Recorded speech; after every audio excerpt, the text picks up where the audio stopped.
Selamat siang. Perkenalkan, nama saya Yukita Yuni. Saya dari Prodi Geografi kelas B pagi.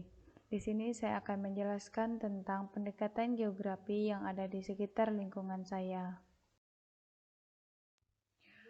Pendekatan geografi.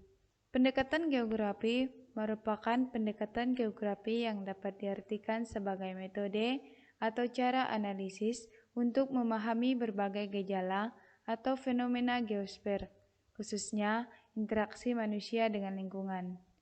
Pendekatan yang digunakan terdiri dari 3 macam, yaitu analisis keruangan, analisis ekologi, dan analisis kompleks wilayah. Kali ini saya akan menjelaskan fenomena alam seperti banjir yang terjadi di Desa Nanganyabau, yaitu desa saya sendiri, Kecamatan Putusiba Utara, Kabupaten Kapuas Hulu, melalui pendekatan geografi. Yang pertama yaitu pendekatan keruangan atau spasial. Pendekatan ini adalah upaya untuk mengkaji persamaan dan perbedaan fenomena geosfer. Dalam ruang, pendekatan keruangan digunakan untuk mengetahui persebaran penggunaan ruang yang telah tersedia.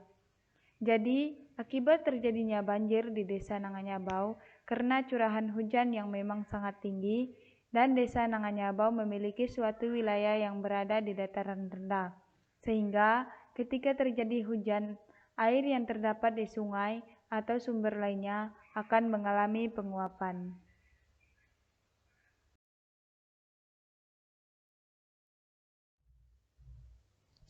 Yang kedua yaitu pendekatan lingkungan atau ekologi. Pendekatan ekologi mengkaji fenomena geosfer seperti interaksi organisme hidup dengan lingkungannya. Dalam pendekatan ini, manusia memiliki peranan penting dalam proses interaksi. Jadi, akibat terjadinya banjir di Desa Nanganyabau juga disebabkan oleh ulah manusia seperti adanya perilaku. Yang pertama yaitu pembuangan sampah ke sungai. Pembuangan sampah ke sungai ini mengakibatkan kedangkalan sungai. Kedangkalan sungai ini merupakan salah satu masalah yang kurang diperhatikan, sehingga dampak kepada masyarakat yang kehidupannya bergantung pada sungai tersebut. Dan pendangkalan akan menyebabkan daya tampung volume air sungai berkurang sehingga menyebabkan banjir. Yang kedua, penebangan hutan sembarangan. Dan masyarakat di Desa Nanganyabau masih menganut ladang yang berpindah-pindah, sehingga pohon-pohon yang besar habis ditebang. Sehingga akibat tersebut daya serap tanah berkurang. Hanya ada sedikit air yang berhenti mengalir sehingga menyebabkan banjir. Yang ketiga yaitu kapasitas sungai kecil. Di Desa Nanganyabau memiliki kapasitas sungai kecil, sehingga bisa menyebabkan salah satu penyebab banjir yang tidak terhindari. Sehingga semakin tinggi curahan hujan, maka semakin banyak volume air yang seharusnya ditampung oleh sungai, namun karena tidak seimbang akhirnya air meluap di wilayah Desa Nanganyabau.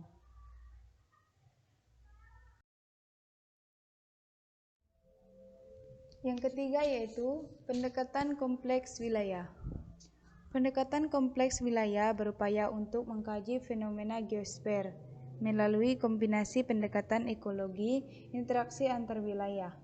Jadi, penyebab terjadinya banjir di Desa Nanganyabau tidak hanya diakibatkan oleh penebangan hutan atau pembuangan sampah sembarangan, melainkan di Desa Nanganyabau memiliki perbatasan antara dua desa, yaitu Sungai Uluk Palin dan Desa Benua Tengah. Kedua kampung tersebut berada di ulu sungai, sehingga ketika hujan deras dari kedua kampung itu, maka aliran air yang terdapat di sungai akan mengalami penguapan.